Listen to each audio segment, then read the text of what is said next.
Today, we're diving deep into a rising storm in Northern Europe that's grabbing the world's attention, the situation in the Baltic Sea, where tensions between Denmark and Russia have reached a dangerous new level. What started as political posturing has now turned into an alarming confrontation that some analysts are calling a potential prelude to open conflict. The Baltic Sea, once considered a stable zone under NATO watch, has suddenly become a flashpoint that could pull the entire region into a military standoff. In recent months, the friction between Denmark and Russia has intensified beyond mere rhetoric. The Danish government has taken a firm stance on protecting its maritime boundaries and NATO's strategic interests in the region, especially after repeated reports of Russian vessels entering restricted zones and conducting suspicious military activities. This comes amid broader European fears that Russia, following its aggressive policies elsewhere, is testing the limits of Western tolerance in the Baltic Sea. Denmark, known for its traditionally measured diplomacy, is no longer holding back. The Danish Defense Ministry has released multiple statements highlighting increased Russian naval activity near the Danish Straits, particularly around the Øresund and the Great Belt, both crucial for maritime traffic between the North Sea and the Baltic. These waters are not just trade routes, they're strategic choke points. Whoever controls them holds a vital lever over naval movement and energy supplies across Northern Europe. For Russia, maintaining access to the Baltic Sea through these passages is essential. For Denmark, allowing unchecked Russian presence there poses a direct threat to national and NATO security. The tension grew after a series of alarming events involving Russian reconnaissance planes and warships. Danish authorities recently confirmed that Russian military aircraft violated Danish airspace, prompting immediate NATO coordination and scrambled fighter responses. While Moscow dismissed these incidents as navigational errors, Danish and Western intelligence suggest otherwise.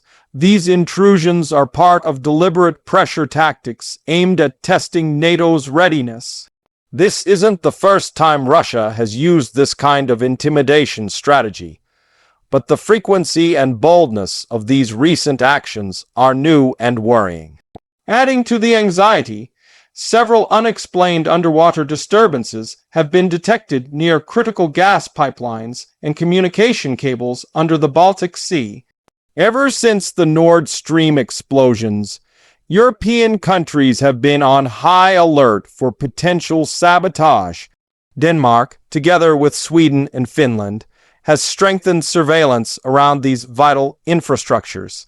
Satellite imagery and sonar data revealed unidentified submersible activity close to Danish-controlled waters, raising suspicions of covert Russian operations. While the Danish Navy has not confirmed direct Russian involvement, the pattern matches known Russian tactics of hybrid warfare, mixing cyber, economic, and maritime disruptions to destabilize opponents without declaring war outright. The stakes couldn't be higher. Denmark's geographical position makes it one of the most strategically valuable NATO members in the region. Its control over access routes to the Baltic Sea gives it a critical role in European defense. Russia knows this well. By pressuring Denmark, Moscow isn't just testing a small European state, it's challenging NATO itself. A confrontation here could force the alliance to respond militarily, leading to unpredictable consequences across Europe. The situation has also drawn in neighboring countries. Sweden and Finland, both now under the NATO umbrella, have joined Denmark in increasing their military readiness. Joint naval drills, air patrols, and intelligence sharing have all been ramped up. The message to Moscow is clear. Any aggression in the Baltic Sea will not go unanswered. However, Russia seems undeterred. Kremlin officials continue to accuse Denmark and other Nordic countries of provoking instability. By allowing NATO expansion and Western military exercises near Russian borders, behind the military maneuvers lies a deeper geopolitical struggle. The Baltic Sea region is not just about borders, it's about influence, resources, and security guarantees. Russia has long considered the Baltic its backyard, a gateway for its navy and energy exports. But with NATO's eastward expansion and Denmark's assertive defense posture, Moscow feels cornered. This sense of encirclement fuels its aggressive stance, as it tries to reclaim leverage in what it sees as a losing strategic game. Meanwhile, Denmark has emerged as one of the most vocal European defenders of Ukraine and a strong critic of Russian policy. Danish officials have consistently pushed for stricter sanctions against Moscow, even at economic cost to themselves. The recent defense budget increase and modernization of the Danish Navy signal a clear intention. Copenhagen is preparing for a long-term confrontation if necessary. In the past year, Denmark has also welcomed NATO's increased presence on its soil, including American and British troops, advanced radar systems, and surveillance aircraft. These deployments, though defensive in nature, have further irritated Russia. Public opinion in Denmark has shifted dramatically as well. What was once seen as distant geopolitical tension is now a domestic security concern. Danish citizens are increasingly aware of the vulnerability of their waters and infrastructure.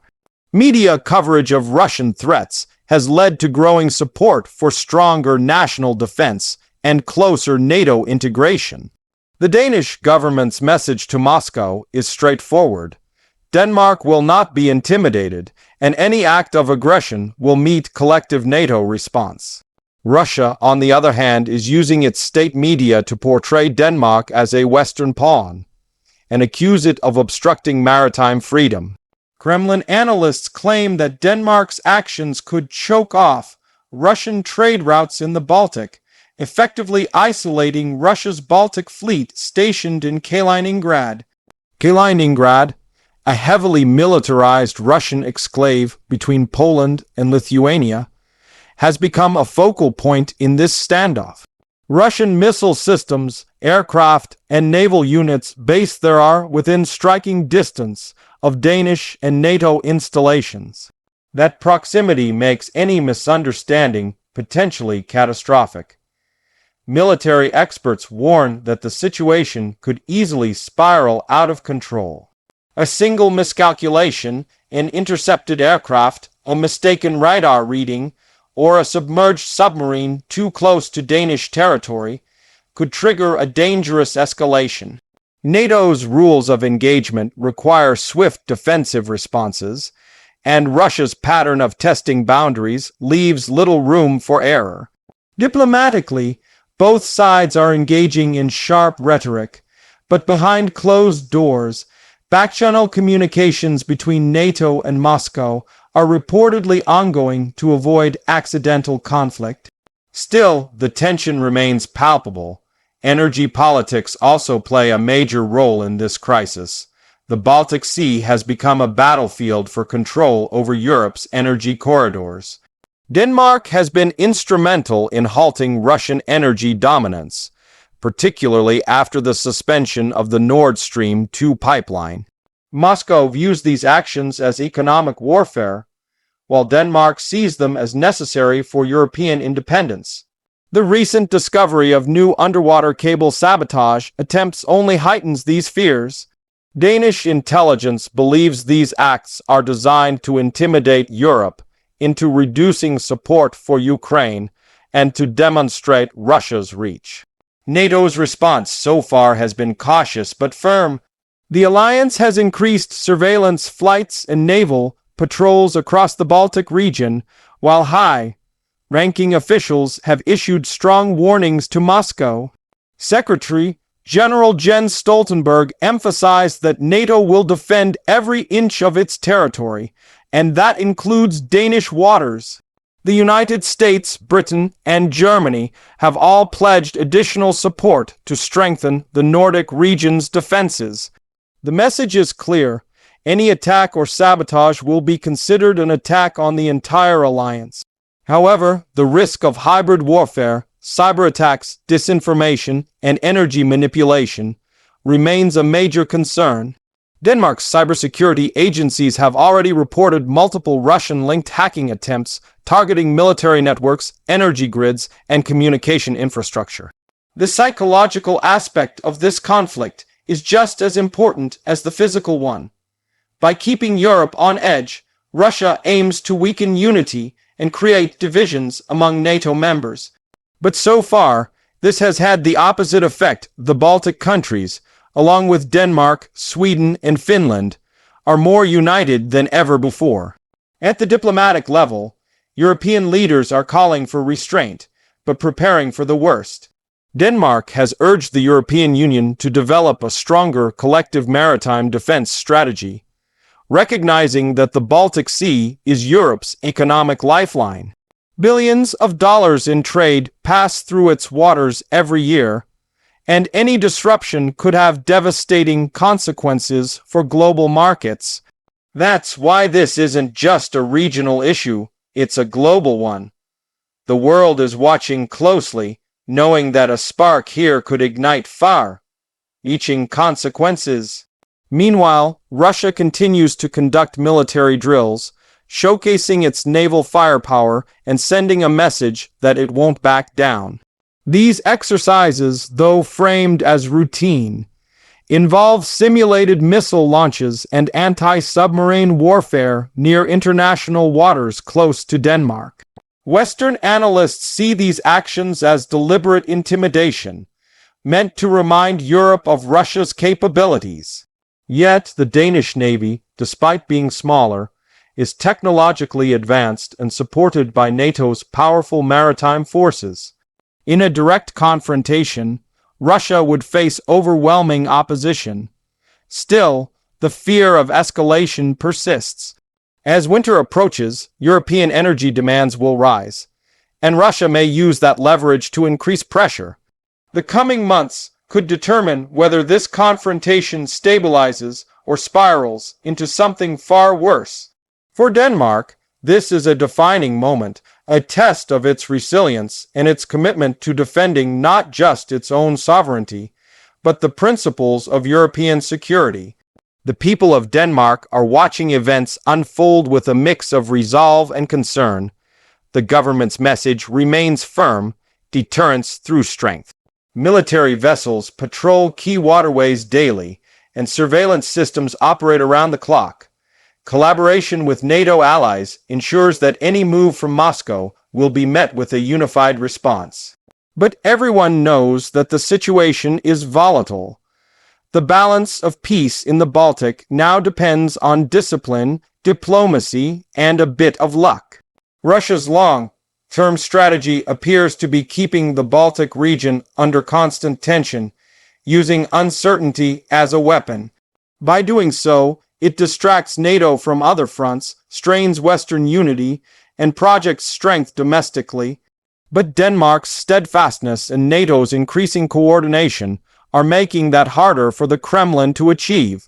Every provocation brings more NATO presence, more defense spending, and more regional solidarity.